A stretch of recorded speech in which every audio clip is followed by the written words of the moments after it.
টিকটকে পরিচয়, তারপর প্রেম, আর সেই প্রেমের টানি এক তরুণীর বাড়িতে ছুটে এসেছেন আরেক তরুণী। এদের একজনের আবার রয়েছে স্বামী ও 1.5 বছরের সন্তানও। তবুও একে অপরের হাত ধরে নতুন জীবন শুরু করার স্বপ্ন দেখছেন তারা। এখন যদি একসাথে না হতে দেয়, কারণ তো দুইজনের ছাড়া থাকতে পারি না, তাহলে আত্মহত্যা ছাড়া তো উপায়ও নাই না। টাঙ্গাইলের সখীপুর উপজেলার শোলা প্রতিমা গ্রামের রিমা আক্তারের সঙ্গে প্রায় 1 বছর আগে টিকটকে পরিচয় হয় কিশোরগঞ্জের কাজলা এলাকার হাবিবা আক্তারের। ধীরে ধীরে সেই পরিচয় গড়ায় প্রেমের সম্পর্কে। পরে একসঙ্গে থাকার সিদ্ধান্ত নিয়ে হাবিবা চলে আসেন রিমার বাড়িতে।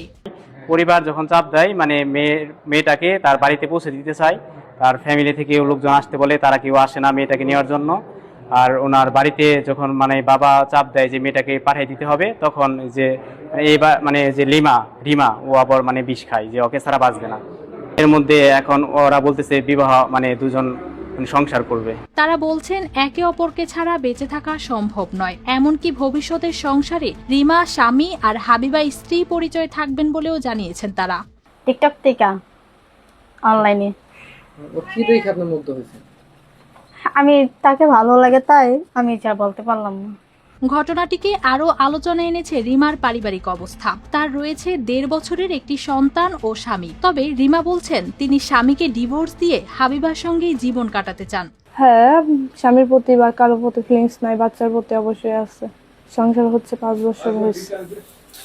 হ্যাঁ, তার আমি টাচ করতে দেই না ঠিক মতো, কারণ তার প্রতি কোনো চাহিদা ছিল না। আমি ওনারে অনেক ভালোবাসার চেষ্টা করছি, উনি আমার আর কি মনের মতো ছিল না।